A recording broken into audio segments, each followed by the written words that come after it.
New. Yes, Isaiah replied warily. I'm Constance Fairchild, president of the Lake Brantley Homeowners Association, she said, extending her hand like it was a command. Isaiah shook it cautiously, her grip almost too firm. Good you're here, she went on briskly. Saves me the trouble of arranging entry. Isaiah's brow furrowed. Entry to what? This cabin, of course, she said, as if it were obvious, tapping her clipboard. I have guests arriving soon, they'll be staying here tonight. Just need you to open it up. For a moment, Isaiah thought he'd misheard. My cabin, he asked slowly. Yes, this one, she replied, unfazed. It's part of our community, Mr. Dunmore. We share to keep things welcoming. Isaiah's eyes narrowed. This cabin's private. My family owns it outright. It's never been part of the HOA. Her smile tightened. That's not how we operate here. Isaiah leaned against the doorframe, voice calm but firm. With respect, Miss Fairchild, this is my property. No one else is staying here. Her expression soured, eyes sharpening like she was sizing him up. For a moment, she just stared, then said coolly, we'll discuss this again shortly. You don't quite grasp our ways yet. She turned sharply, her shoes grinding into the gravel as she walked away. Isaiah shut the door, his pulse quickening. He hadn't come here for a fight, not in this place of peace. But something told him Constance Fairchild wasn't done, and the quiet he craved was about to slip away for good. She tapped her clipboard, as if it held undeniable truth. This property sits within the Lake Brantley Homeowners Association boundaries. That means every house, whether lived in year-round or not, falls under our shared agreements. Isaiah kept his tone even. My grandfather built this place before your HOA existed. I've seen the deed, it's not part of your jurisdiction. Never was. Her eyebrows lifted, a faint smirk flickering, as if his words were quaint. That's your perspective, but we value cooperation here.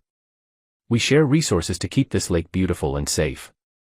You don't want to be the odd one out, do you? Isaiah didn't blink. I came for solitude, not to hand my home to strangers. The men behind her shifted, exchanging quick glances but staying silent, their presence a quiet pressure. Constance's smile returned, edged with something theatrical. I get it, you're not here often. You might not understand how much we depend on unity. This weekend is important. My guests, longtime supporters of our community, drove up from Florida. They're expecting a place to stay. Isaiah's voice hardened, but stayed calm. Then you should have arranged a room at the Dahlonega Inn, because they're not staying here. A flash of annoyance crossed her face, brief but sharp. She stepped closer to the porch, lowering her voice as if to press her point with intensity. You really want to start trouble here? Word travels fast. You don't want to be seen as difficult. Isaiah leaned forward slightly, words deliberate. Respect is a two-way street. You're standing on my property, demanding I give it up for the weekend. That's not a request, it's overreach. Silence stretched, broken only by the lake's gentle lapping. Constance's jaw tightened, the men behind her edging closer, waiting for her cue. Isaiah held her stare, recalling his grandfather's words, calm isn't weakness, it's strength under control. He wasn't about to lose that now. Constance gestured to her companions, her voice icy. You see. He doesn't get how we do things. We'll need to inform the board of this defiance. One of the men muttered, they'll hear about it by Monday. Isaiah exhaled slowly, keeping his cool. Let them hear. I'll show them the deed. Constance's lips pressed thin, her clipboard tapping against her palm. We'll see how long you hold that stance once the community weighs in, she said, turning sharply and striding back down the path, her escorts trailing. Isaiah watched them go, his stomach tight, not with fear, but with the weight of a fight he hadn't asked for. He'd come for peace, but now faced a woman who seemed more interested in power than rules. Barely an hour passed before voices stirred again, this time louder, carrying up from the road. Isaiah stepped out, scanning the path. Constance was back, her stride burning with purpose, no clipboard this time but a fire in her eyes that said she wasn't backing down. Behind her trailed three newcomers, a man, a woman, and a younger woman, lugging suitcases over the gravel, their faces bright with the excitement of a lake getaway. They clearly expected a warm welcome, not the tension awaiting them. Constance raised a hand, her voice loud and performative. There he is, Mr. Dunmore, the cabin's owner, ready for your stay tonight. Isaiah's got twisted, she was rewriting reality in front of everyone. He stepped forward, meeting them on the path. Hold it, he said firmly. This cabin's not available. It's my family's private property. There's been a mix-up. Constance laughed, sharp and dismissive. No mix-up, Isaiah. These are my guests, Harold and Denise Kirkland, and their daughter, Sophie. They drove 8 hours for this weekend. You wouldn't turn them away, would you? Harold frowned, looking between them. Wait, Constance, you said this was all set. You told us it was a community rental. Constance's smile didn't waver, but it was strained. It is. He's just not used to how we handle things yet. Isaiah's jaw tightened. No. I know exactly what ownership means. My name's on the deed. My grandfather built this place. No board, no president, no community rules give you the right to hand out my keys. The Kirklands exchanged uneasy looks. Sophie tugged her mother's sleeve, whispering, Mom, maybe we should find a hotel. Denise murmured something to Harold, who looked embarrassed. We're sorry, he said to Isaiah. We didn't mean to cause trouble. Constance's eyes flashed, as if the apology betrayed her. She stepped closer to Isaiah, voice low but loud enough for the others. You're making a scene, Mr. Dunmore. Hospitality matters here. Do you really want to start your time here with everyone watching? Isaiah stood his ground. You're the one making a scene. You brought people here on false promises. That's on you. Her voice sharpened. False promises. I've led this community for 7 years. I know how to run things. You're a part-timer who doesn't understand our traditions. We share, that's how we keep harmony. Isaiah took a slow breath. Harmony doesn't mean one person gets to make the rules while everyone else bends. My boundary's clear, this cabin isn't yours to give away. The Kirklands shuffled awkwardly, whispering among themselves. Harold spoke up again. Constance, maybe we should find another place. We don't want trouble. Constance whirled on him, her voice rising for the first time. No. You were promised this cabin. You came all this way. Don't let him make you feel unwelcome. Isaiah stepped back toward his porch, speaking clearly for all to hear. This is done. You're not staying here. I suggest you take your guests to a hotel before it gets late.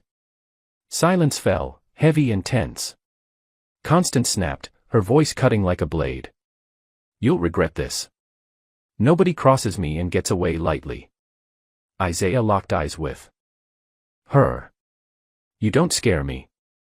At that moment, a neighbor from across the road approached, phone in hand, recording the scene, Constance's glare, Isaiah's resolve, and the Kirklands' discomfort with their luggage. Isaiah hadn't wanted a spectacle, but the fight was no longer just his. By Sunday morning, the neighborhood was buzzing. Isaiah woke to voices outside, low at first, then louder as a small crowd gathered near the road. Pulling on a jacket, he stepped onto the porch to see a dozen neighbors in clusters, whispering, some pointing his way, phones out, some discreet, others blatant. What started as a personal dispute was now public drama. Constance stood at the center, clipboard in hand, gesturing animatedly to a mix of older men and a younger couple. Her words carried, he turned away my guests, left them with nowhere to stay. That's not how we build community at Lake Brantley. A young woman frowned. But isn't that his cabin? I thought it wasn't part of the HOA. Constance didn't hesitate. He says that, but records aren't always clear. Either way, he's shown no respect for our way of life. Isaiah clenched his fists, forcing calm. He knew charging down there would only play into her hands. But the whispers, the stares, the judgment, they weighed on him. A voice broke through, Isaiah, why don't you explain your side? It was Gerald Hinton, a neighbor he vaguely recalled from a fishing trip years back. Gerald's tone was curious, not aggressive, but it demanded an answer. Isaiah walked to the edge of the gravel. It's simple, he said evenly. This cabin's my family's. It's never been under the HOA. My grandfather built it, and the deed's clear. Murmurs spread. Constance crossed her arms. See how defensive he is. Hiding behind technicalities instead of working with us. Isaiah let his gaze sweep the crowd. She calls them technicalities, I call them rights. Imagine someone showed up at your house, demanding you hand over the keys for strangers. Would you do it? The younger couple exchanged looks, their confidence in Constance wavering. An olderman muttered, "Well, when you put it like that." Constance's voice sliced through. Don't be fooled. I've been president for 7 years. I know how to keep harmony. He wants to act like he's above our rules. That's not the neighbor we need. Isaiah's patience wore thin. Your rules don't apply. This property's outside your authority. You can't invent control where there's none. The air crackled with tension. Patricia Lowell, a neighbor standing slightly apart, raised her phone, recording every word. The community deserves both sides, she said simply. Constance shot her a look. Put that away. This is private. Patricia didn't flinch. Not anymore. You made it public by dragging him into this. The crowd shifted, some nodding at Patricia, others waiting for Constance's next move. Her grip on the situation was slipping, but her pride wouldn't let her yield. Isaiah seized the moment. I didn't come to stir trouble. I came for peace. But yesterday wasn't about community, it was about one person overstepping. I won't let anyone dictate what happens in my home. A few neighbors nodded, not fully on his side but respecting his stand. Constance's face hardened. This isn't over. You'll see how the community feels at the board meeting. She turned abruptly, signaling her group to follow. Some did, others lingered, uncertain, phones still capturing the scene. The lake sparkled behind Isaiah, but its peace felt fragile.